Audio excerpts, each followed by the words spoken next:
Welcome back to episode 11 of the Titan Talk podcast as we are now here recapping the season finale as the Titans fell miserably to the Jacksonville Jaguars this past week. And after that first drive from the offense, it was all downhill from there. And it pretty much showed you that Cam Ward was this whole team going forward in this season. Once we lost him, it looked like a lost puppy dog out there on the offensive side of the ball with well, I don't think we even got a single first down until the fourth quarter on offense, which that's extremely sad to see. Yeah, you're absolutely right. I mean, the first quarter offensively it was the Cam Ward show. He had a great first drive. Continue to show like he is he is the future of the Tennessee Titans for a very long time. And then there was, of course, the touchdown run he got. I've heard a lot of debate over the past little bit of was it a dirty hit? Was it not a dirty hit? I have my own opinions on that. And I'm sure we'll have time to get into that later on. But Cam Ward in the offense looked really good whenever he was in there. The offensive line was giving him time to throw. Everything seemed to be clicking, but Ward went down, the guard went down, and then just the Titans just dumpster fired, nosedive from there. Yeah, that's going to be our first key takeaway this week. As you mentioned it, Cam Ward's injury, it was in that first drive. Looked like the offense was off to possibly the best start on the year with offense clicking on all cylinders. The run game was going well, the pass game was going well. With guys like almost every receiver on the offense was doing well until they had to put in another quarterback. We'll get to that here in a little bit, but yeah, let's touch on Cam Ward's injury a little bit. I know that's been a hot topic this week, and if the linebacker from the Jaguars, if that was a late hit, what is y'all's thoughts on that, and do y'all think it was a late hit? Personally, me, was it a little unnecessary? You can say that.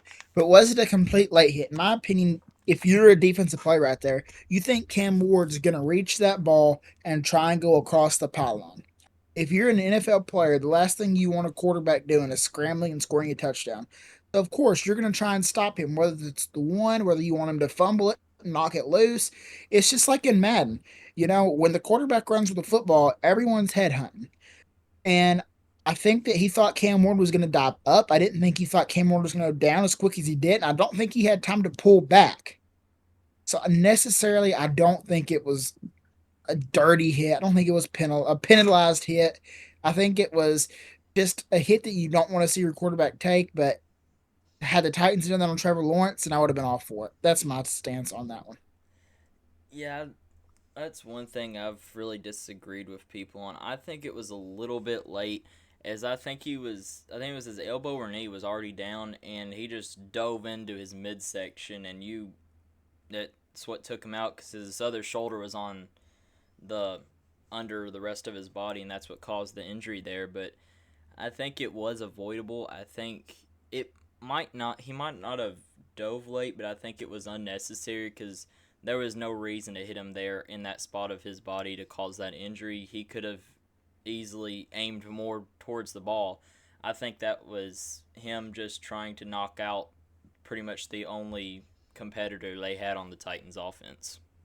Yeah, you see, that's where I disagree. I don't think it was malicious at all. I think he was trying to hit the quarterback, which is exactly what his job is to do. His job is to hit Cam Ward in that situation. I think that's exactly what he tried to do.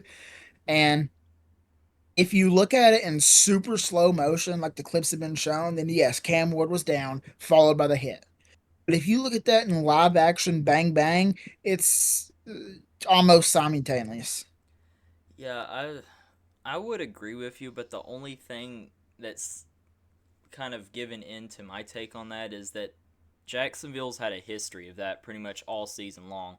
Is late hits on the quarterbacks, getting hits on the quarterbacks like that, taking some quarterbacks out of the game. This is not the first time this season, and I'm not sure how far away they can go with that before it getting caught on to by higher ups in the NFL. What's your thoughts on that, Evan? I think it was a late hit, but I don't feel like it was completely intentional. I think that if you look at the video, he was already kind of like mid jump towards Cam Ward, and I think that he could have redirected it. It's just that in the moment he didn't really see Cam Ward was down, and I think it was an accidental, but also definite late hit. Yeah, it's gonna be one of the things that a lot of people just disagree on. I mean, it's one of those things that you never really know. You won't ever know really, because I mean, it's just one of those plays that get called one way and you can't ever reverse it. But the second key takeaway I have for this week is we need a new backup quarterback going into the 2026 season. Brandon Allen did not cut it against Jacksonville. Yes, Jacksonville has a good defense, but some of the throws I seen him make last week was just hard to watch. And you're gonna have a better backup quarterback if you're gonna want to see this team succeed. Like if Cam Ward goes down some point during next season, you can't just throw whoever out there and hope for the best if you're trying to win championships. You need a guy that's not as good as Cam Ward, but capable of leading the team to get victories. And it won't just destroy your whole season if your quarterback goes down. I 100% could not agree with you more, Nate. The fact that Brandon Allen was in the fact that he has a job in the NFL is, first of all, absolutely confusing. The only reason he has a job in the NFL is because Tim Boyle was the other guy he was competing for. Like, they might be the worst two options. But you're absolutely right. Quarterbacks are one of the most injury prone type of players because they're not seasoned, they're not calloused to the hits that happen. Cam Ward's not getting hit in practice. So when he's getting hit in the games, the opportunities and the risks of him getting injured are a lot higher than any other player. As you see across the National Football League, I think it was like 20 plus teams in the NFL. Like it was 20 plus teams in the NFL before Halloween had to have backup quarterbacks taking snaps, meaningful snaps at that. But you're absolutely right. I mean, think of the guys that we can get next year as free agents. I'm sure Daniel Jones will be signed, but we can get Zach Wilson, Russell Wilson, even a Kenny Pickett. You saw how good Mitchell Trubisky looked. These guys don't have to be all stars or star studded players. As long as they can come in and throw a forward pass, Mason Rudolph, to steady the ship when your main guy's out. But Brandon Allen, that was just pitiful. Yeah, I think I seen on the stat line where in just the one drive that Cam Ward played in that game, he had like 55 yards and he went a perfect passer rating and everything. And then I don't think Brandon Allen passed him in passing yards until the very beginning of the fourth quarter. And that's really Yeah, I think sad. another thing that the Titans fans like, yes, but I don't think we're going to be in this situation next year because we're definitely going to get a different backup quarterback if we trade Will Levis. But if we don't trade Will Levis, I'm okay with having Will Levis as a backup quarterback because he's got high end ceiling potential. Obviously, his decision making isn't there and stuff like that, but he's got the capabilities to be a good quarterback that we've saw. So I'm okay with having Will Levis as our backup quarterback next year. What's your guys' thoughts on that? That's what I was about to get into next. I 100% agree with that.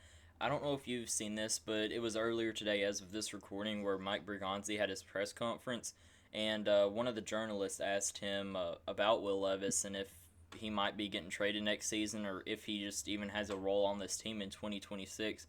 And he said yes, he has a really good idea of what Will Levis's role will be in the 2026 season on field. And my prediction, I think he most likely will be the backup going into the 2026 season, which I think is a great role for him to kind of make a name for himself if Cam Ward does go down. I don't think he's going to pass up Cam Ward for starter on the offense, but I think he'd be a very good backup for the Titans going into next year. I mean, there's 0% chance that he passes Cam Ward as a starter. The only chance would be if Cam Ward re-airbates his shoulder or something happens with his recovery. But Cam Ward's the quarterback for the future of the Tennessee Titans. Now, I do agree with you. Will Levis is a great backup quarterback to have. There might be a couple of other options, a couple of better backup quarterbacks, like, of course, Mike Jones or someone like that. But for potential wise, the guy sitting on your bench, Will Levis is up there. Mm-hmm. What's your thoughts on that, Evan? Yeah, I think that Will Levis, since he's already going to be getting paid, y'all wouldn't have to go and waste cap room on it. And that's one thing the Titans really do have looking forward to next year is plenty of cap room. And I think finally the opportunity the year after they get Cam Ward to finally like build around him and just have Levis as a backup and someone who can work with Cam Ward and practice with him and hopefully next season it'll really help them out. Yeah, I agree with you there. But now we're going to move into our third and final key takeaway of this week, which is all of the head coaching interviews that have been scheduled over these past couple of days. You know, the as of now the announced names that we have here that's getting an interview is the current Chiefs offensive coordinator and Matt Nagy, the current Chiefs defensive coordinator and Steve Spagnuolo, and then the former Atlanta Falcons head coach Raheem Morris, the current Denver Broncos defensive coordinator Vance Joseph, uh, previous interim Titans head coach Mike McCoy, former Browns head coach Kevin Stefanski, current Colts defensive coordinator Lou Anarumo, former Commanders offensive coordinator Cliff Kingsbury, and probably the most shocking and weirdest candidate of them all, current NBC analyst Jason Garrett.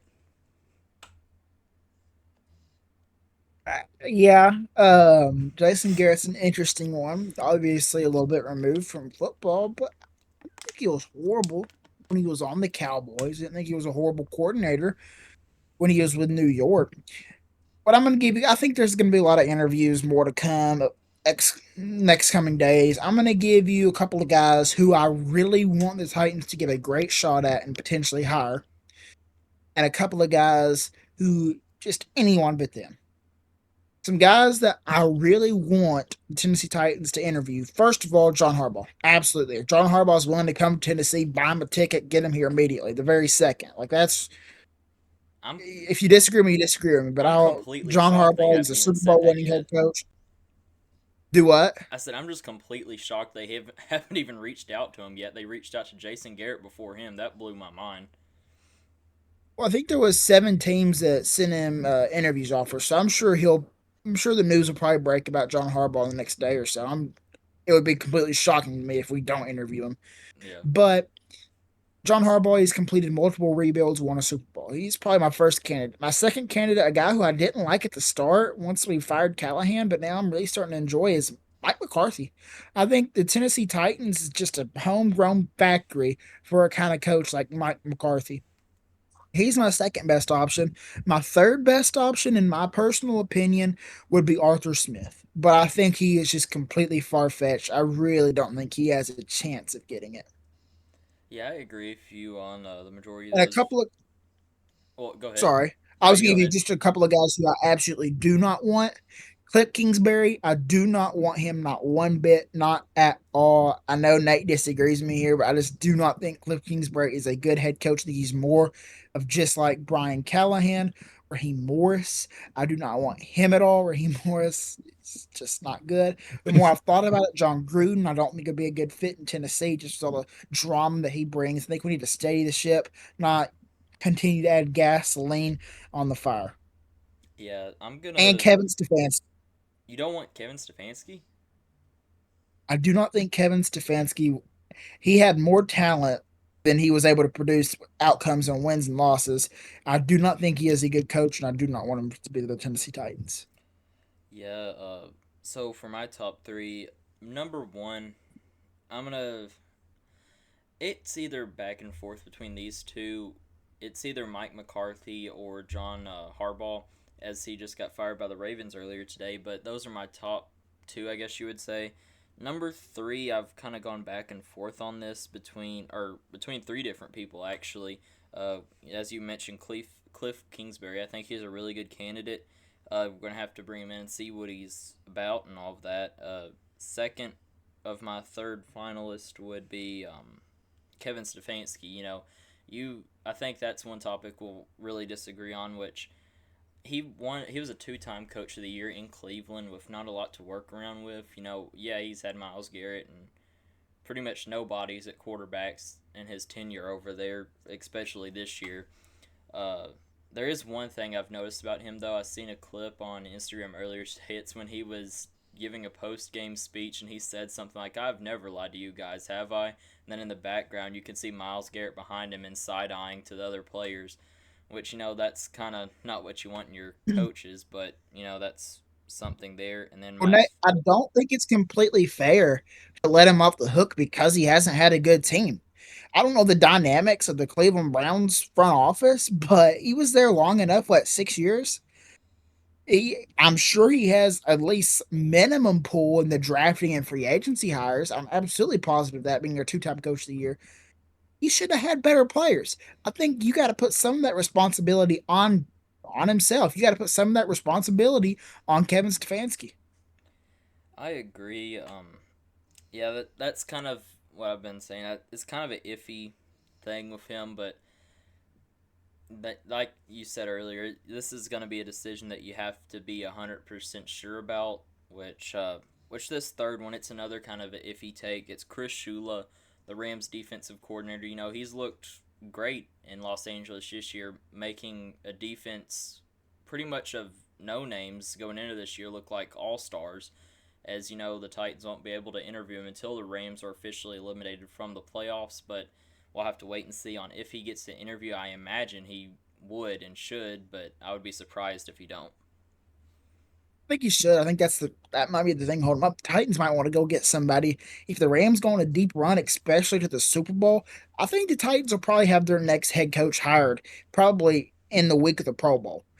And I don't know how that's going to factor in with Schudler, Kubiak, or any of those guys. Another guy I want to talk to you guys about is Matt Nagy.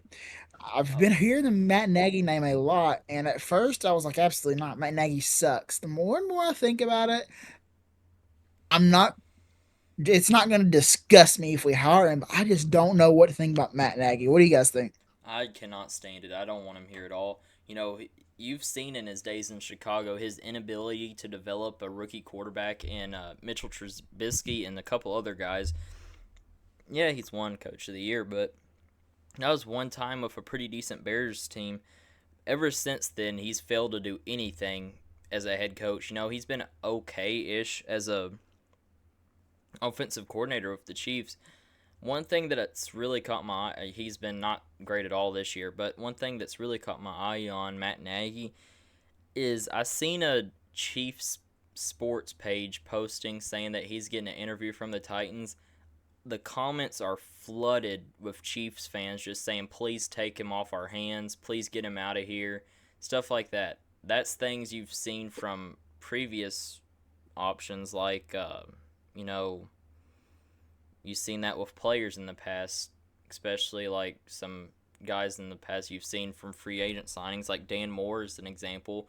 You've seen Steelers fans warning us about him, but that's just one thing that scares me is hiring Matt Nagy. Is that, yeah, I'm going to tell you my three least favorites. Matt Nagy is definitely at the top of that list.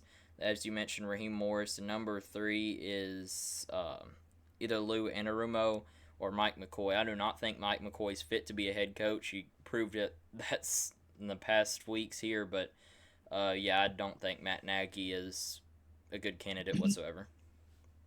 Well, I think that is you got some points on Matt Nagy, and then again, how hard is it to be the Chiefs' offensive coordinator? I mean, you have weapons everywhere on the field. It can't be that hard to be the Chiefs' offensive coordinator. But I think the Yep. Mike McCoy and Leon Lerner, I think those two interviews are just, I think those are run of the mill. I think those are just part of the procedure. I don't think there's a percentile percent chance, less than zero, that it's an imaginary number that they get hired. It's just, it's not going to happen. It's going to be one of those other guys. And here's another thing about this head coaching carousel that I think is interesting to talk about. You talk about, like, I had conversations today with people about Harbaugh and stuff, and they're like, well, Harbaugh's not going to want to come to the Titans. You take a look at the Titans, other than, I think the Falcons have a clear better situation than us. I Mhm. think you can argue the Giants have a better situation with us, including the market that New York carries. And you could potentially argue that the Titans and Cleveland are tied, in my opinion. But even if they are tied, the Titans are still, I think, in this carousel. Well, now that you get Baltimore, Baltimore is definitely in a better position than any of those teams. But besides Baltimore, because that's just an anomaly of a decision. But the Titans are not this. They're not like Arizona. They're not like the Raiders. They're not like one of those teams that are just completely disgusting to go to. The Titans do have some weight that they carry. Yeah, like you've mentioned, I think the Titans, I think arguably could be. I might disagree with you there. I think they're possibly the best choice for a coach going into this. They're getting a brand new stadium next year. They have a top five pick in the draft, if drafting number fourth overall. They have a franchise quarterback that was a rookie this year, Cam Ward. We have the most cap space in the NFL, the top of that list of 105 million to spend this year, and great general manager going forward. I think it's one of the best situations to walk into. Yeah, it hasn't been great in the past, but building wise, they could pretty much build this team from the ground up and just take it to heights we hadn't seen in years. And absolutely, I know this isn't one of our talking points, but I'm going to give some credit here where credit's due. As much as I cannot stand Mike McCoy and his decision making as the head coach of the Tennessee Titans, what I think Mike McCoy has done since he's come in as interim head coach is mostly good. He's got the Titans some wins, 2 wins to be exact. And I really do think that Mike McCoy has instilled a culture, even if it's just the founding bricks. I do think Mike McCoy has started to establish a culture that the next head coach can build off of. I agree. I mean, it's not all bad from him this season. I think he's 100% better than what Brian Callahan ever did for this team this season.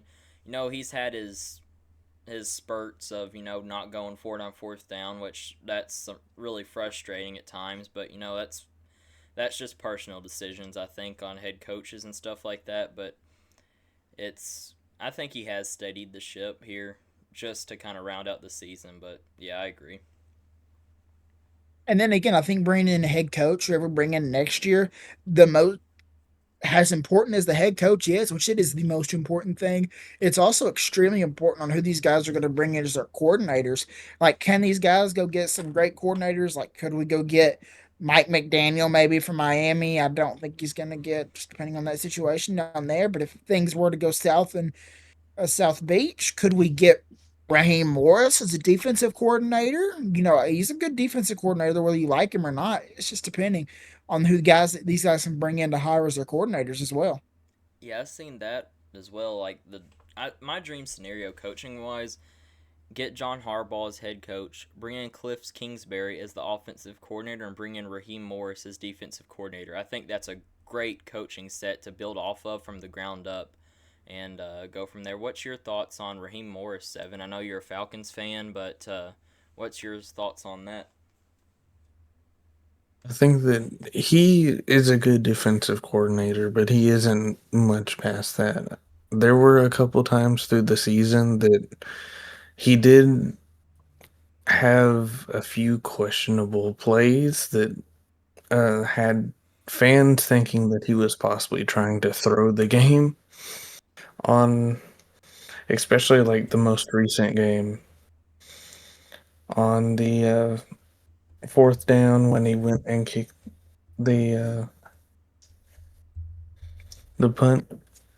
There were a lot of people saying that he shouldn't have done that and that he's trying to just hand the ball over. But yeah, I totally agree with you. I mean, he's not a great head coach. He's a good defensive minded coach. I think he'll be a great defensive coordinator.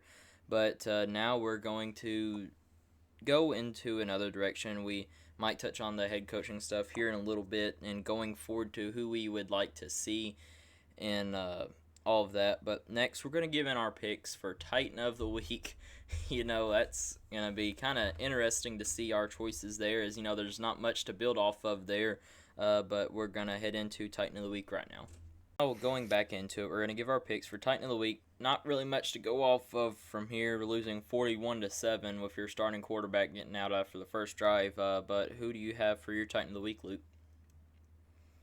Well, obviously Cam Ward is probably would have been mine. I think he did get hurt though. I'll save him for one of you guys. I'm gonna go with Peter Skronsky. He didn't record a stat, but just his presence on the field, he was when the complete right side of the line was absolutely collapsing like unbelievable, unprecedented amounts. Peter Skoronsky was good. Peter Skoronsky has been good since he's been drafted. Peter Skoronsky is the anchor of the offensive line, and he's one of those pieces that you can build around. He's never hurt. He's always healthy. He always shows up, and he always performs. And he was one of the best Titans draft picks of the 2020s, and he's my Titan of the week this week. I agree. He did play pretty well. Like you mentioned, Cam Ward, he played good. I'm gonna go with a different direction here. I'm gonna go with undrafted free agent rookie that we signed, picked up.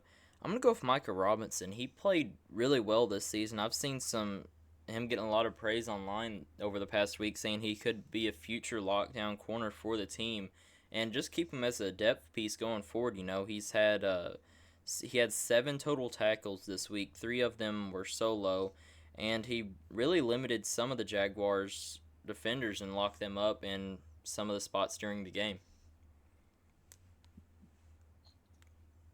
Yeah, I think for my Titan of the week, I'm going to do Cam Ward, even though he didn't play much of the game.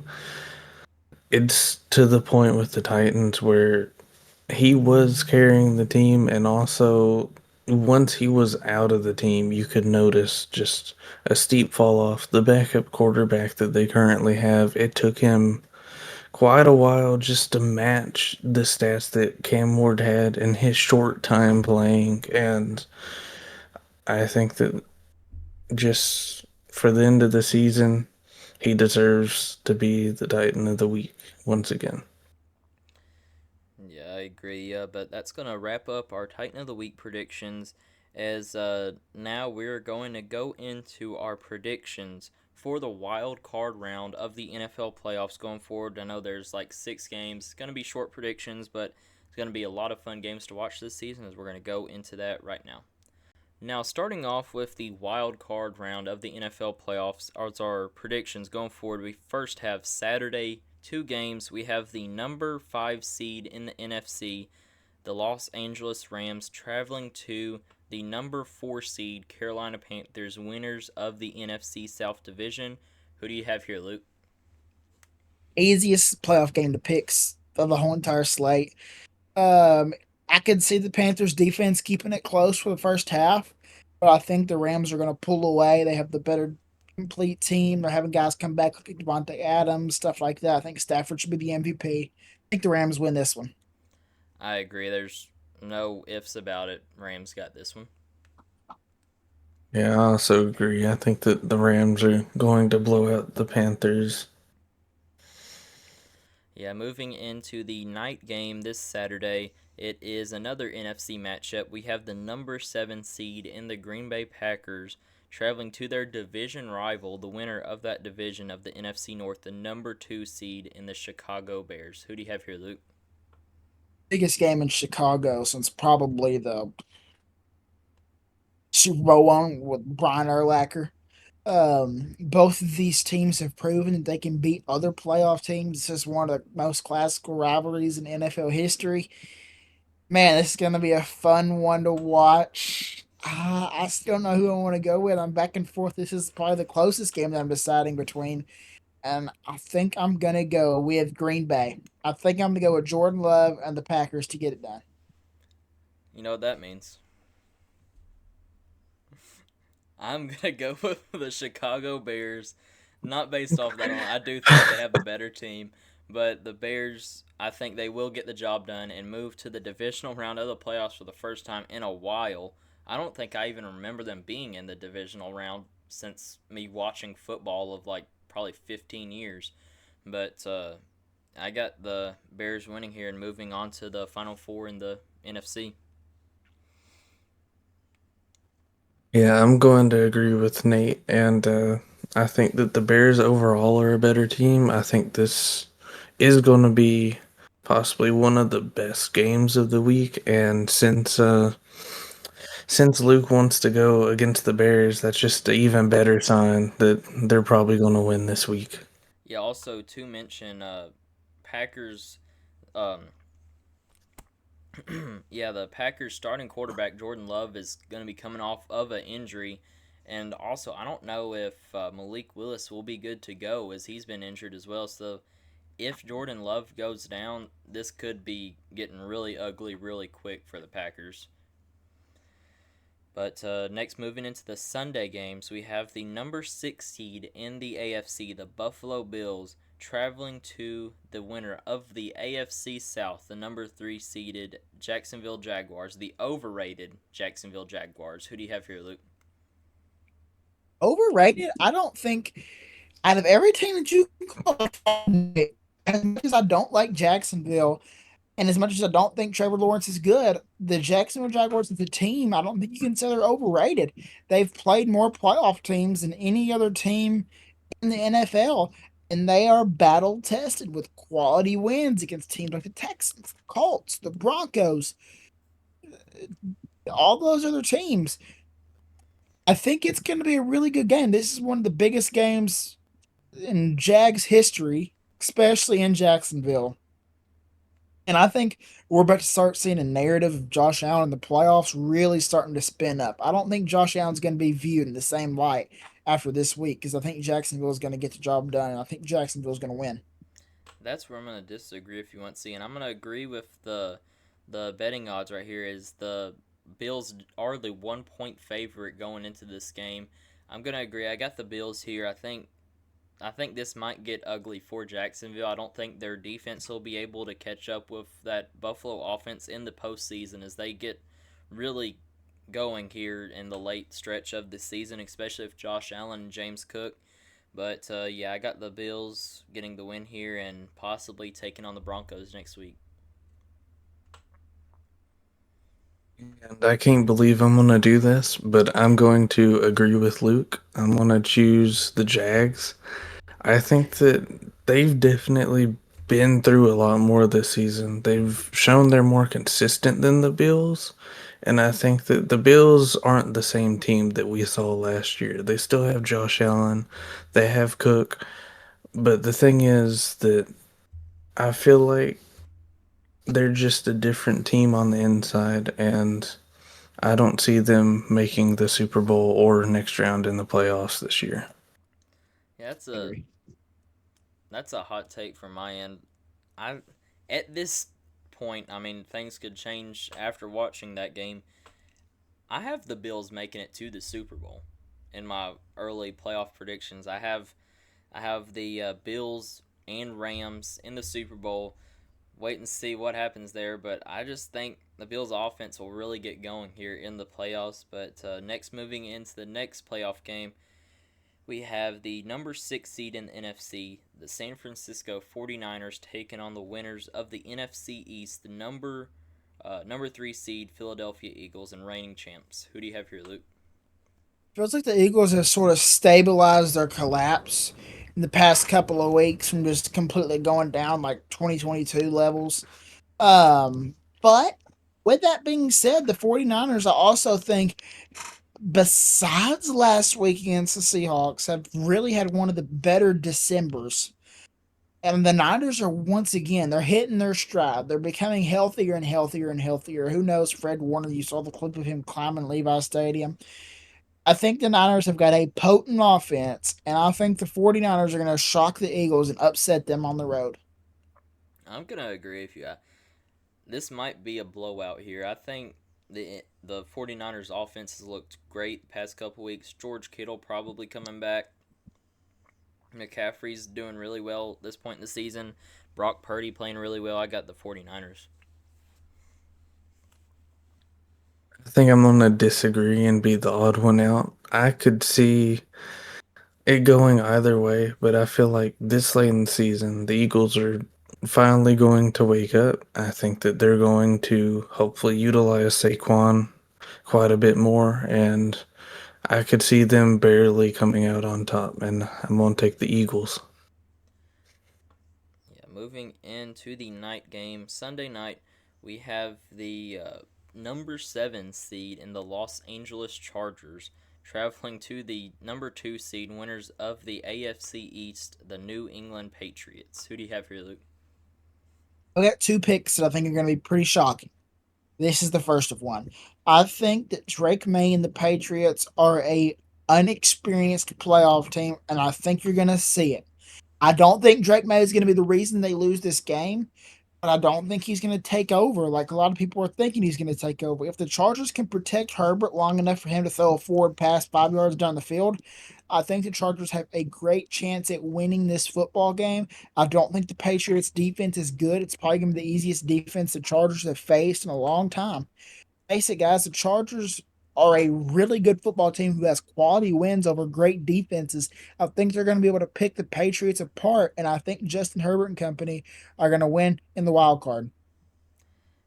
And I'm gonna disagree with you. I mean, it's really close for me picking the Chargers. I think the Patriots are highly overrated. They've only played like two or three teams that are over 500, and I think they'll get the win here. I think they'll beat the Chargers. I don't think the Chargers are a really good football team, but I think next week is really where you're gonna start to see the Patriots being exposed as frauds. I think I'm going to yet again go and agree with Luke. I see the Patriots are a good team, and Drake May is performing incredibly, but I don't think he has enough weapons really surrounding him that are going to be this useful in this game against the Chargers. And I think that Herbert is just surrounded with a little bit more, and I see them going off this game, and I think it's going to be a really, a really tight, but also not that fair game on defense. So I'm going to see the Chargers coming out on top. Yeah, moving into the last game of the wild card round, we have the number 5 seed in the Houston Texans, best defense in the league, traveling to the winners of the AFC North just barely by a missed field goal, the number 4 seed in the Pittsburgh Steelers. Who do you have here, Luke? Everything here tells me I should pick the Texans. The Texans have the better defense. They have the best defense. They have the better offense. They're one of the hottest teams in the NFL right now. They completely deserve their start after really having a rough start to the season. They really turned it around and have won a lot of games in a row. Everything I think about makes me want to pick the Texans. Heck, the Steelers shouldn't even be here. But there's what I saw from the Steelers in that fourth quarter on Sunday Night Football, and what, in my opinion, was the best regular season game that I have watched in a long time, included the stakes and everything else. What I saw from Aaron Rodgers is that he's got one run left in him. What I saw from Pittsburgh is that they're getting players back. They're hitting their stride right now. TJ Watt's getting healthy. They're going to get DK Metcalf off of his suspension. If ever there ever was a time for Pittsburgh to go on a run, I think it is now. And that's why I'm going to pick the Pittsburgh Steelers to upset the Houston Texans. That's a really strong take there. I mean, yeah, you mentioned DK Metcalf coming back. That's going to be a really big target for Aaron Rodgers going forward. But like I've mentioned in last week's episode, I think the Texans have a chance to make it to the Super Bowl. It might not happen, but I do have them beating the Steelers here. They have a really elite defense. I think they'll get the win here and move on to next week. I agree with Nate. I think the Texans are going to come out on top. I do have them in my predictions going to the Super Bowl this year. And I think that they are just a really strong and well rounded team. And I think that they have what it takes to possibly win the Super Bowl. But I think it's very unlikely against the teams on the other side. Yeah, So I'm going to have them coming out on top this week. I agree. But but Someone, someone's mad he's not going to have a very good record at the end of this week. Now we're going to move into revealing the nominees for the Titan Talk Awards next week, as we're going to look at back at all of the memorable for bad reasons of the Tennessee Titans in the 2025 season, as we're going to get into that right now. All right, now diving into the nominees for the 2025 First Annual Titan Talk Awards, we have first the MVP nominees for Most Valuable Player. We have quarterback Cam Ward, defensive tackle Jeffrey Simmons, wide receiver slash special teams returner Chimere DK, tight end Chiga Okonkwo, and starting running back Tony Pollard. Okay, and for Offensive Player of the Year, we have Cam Ward. Next, we have Tony Pollard, Gunnar Helm, Chimere DK, or Jig Okonkwo. All right, for the defensive player of the year, we have Jeffrey Simmons, Amani Hooker, Marcus Harris, Jihad Ward, and Cedric Gray.